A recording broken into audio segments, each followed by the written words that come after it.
You finally get the offer after all the applications, the interviews, the waiting, all the follow-up. The company comes back and says, "We want you." And in that moment, most mid-career professionals do one of two things. They either say yes immediately because they don't want to risk losing the offer, or they throw out a number without really thinking about it. Then they get a counter that's slightly above the initial offer and feel like they've negotiated, like they got the best that they could possibly get. But in reality, they've left a ton of money on the table. I'm Danielle Bradley. I'm a career coach for mid-career professionals. And today I want to talk about the salary negotiation mistakes that I see mid-career professionals make that end up costing them thousands of dollars, not just for the role that they're accepting now, but for years to come because they didn't correctly negotiate that initial offer. The reality is that negotiating right now is not just about this current role. It's about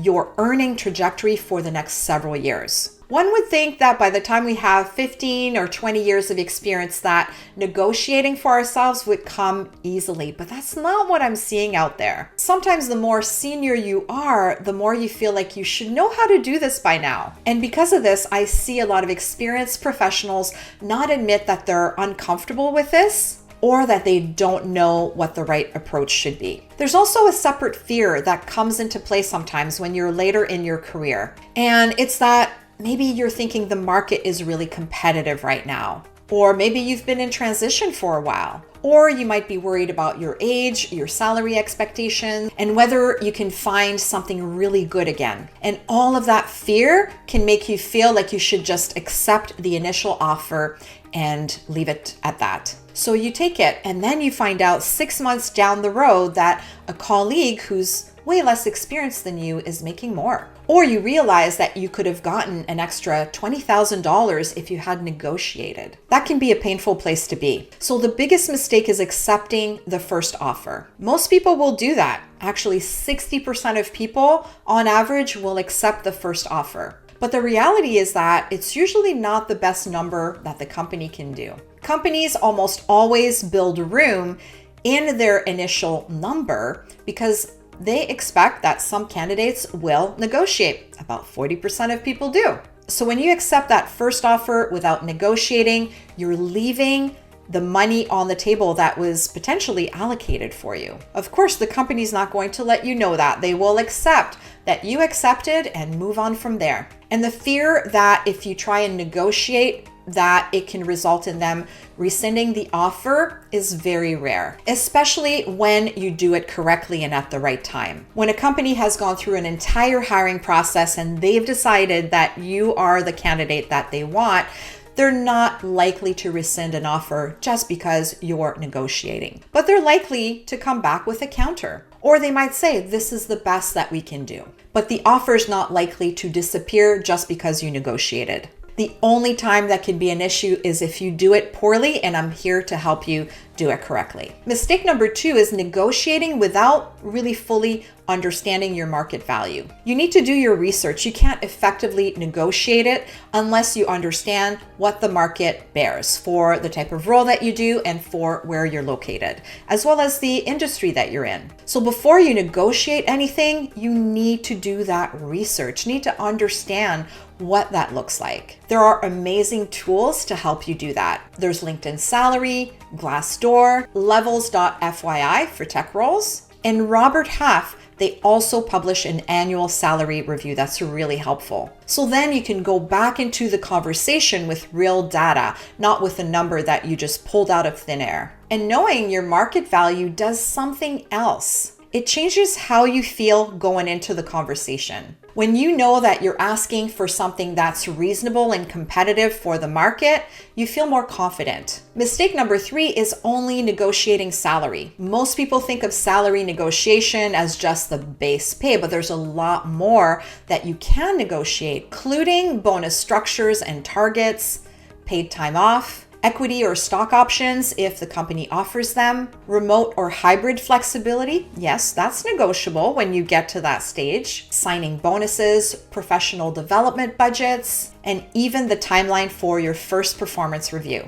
All of those things can potentially be negotiated. Sometimes when a company can't move on base salary, they might be able to move on some other elements. So if you move away from the negotiation, having only negotiated your base salary, you might be missing out on some other advantages. A signing bonus can help to close the gap if you're leaving unvested equity somewhere else, for example. An extra week of vacation has real value as well. And a guaranteed performance review in 6 months instead of the usual year can mean that you'll be eligible for an increase sooner. So think about the full package and think about what's most important to you. You want to pick your battles, so to speak, here, and negotiate the elements that are really crucial for you to feel good about joining the company. Mistake number 4 is negotiating apologetically. I see this quite often as well with mid-career professionals. They'll say something like this: I'm really excited about the opportunity, but I don't want to be difficult. So I was wondering if there's any flexibility at all on the salary. That kind of phrasing and energy signals to the other side that you're not really confident in what you're asking for. And people are going to respond to that signal, of course. When you negotiate, you're not asking for a favor. This is a business transaction. You're having a professional conversation about the value that you bring and what the market pays for that. That's a legitimate conversation to have that does not require an apology. Something like, thank you so much for the offer. I am really excited about joining and working with the team. Based on my research and the market rate for this type of position, I was expecting something closer to X. Is there room to get there? This is direct, warm, and grounded in data. No apology. That's the tone that moves the conversation forward. And there's another thing that we don't spend enough time thinking about. The number that you negotiate today is the baseline for almost everything that comes after it. Your annual raises are going to be calculated on that base number. So will your bonus. Even your retirement contributions might be based on that number. So one negotiation that gets you an extra $20,000 is not just $20,000. Over 10 years, when you account for raises and compounding, this number gets bigger and bigger. And it's money that the market supports for what you do. There's nothing wrong with asking for it. When I was still in corporate, I made it a point to negotiate every single offer that I received. I learned how to do it, when to do it, and I found that ultimately the employers ended up respecting me even more for how I negotiated. I demonstrated that confidence that they would get their money's worth. I was going to deliver incredible results in return for what I was asking for. So the next time you get an offer, don't respond right away. It's 100% appropriate to say that you're excited about the offer, to thank them for the offer, and to give yourself just a little bit of time to review the details. Then you do your research if you haven't already done it. Know what the market supports for this role at that level in your area. Then identify everything in the package that might be negotiable, not just the base salary. Decide on the number that you want and your walkaway point. And then go back with a specific counter. That's a specific number that's grounded in your research and delivered with warmth and confidence, not an apology. Honestly, we've worked too hard and built too much experience to leave money on the table because we feel it's uncomfortable to negotiate. It's a skill and it's learnable. The discomfort of asking is temporary. The impact of not asking can follow you for years. Subscribe to my channel for more career advice for mid-career professionals. And watch this video next, why I'm not getting promoted at work, so you can set yourself up for future promotions after accepting your offer. I'll see you in the next video.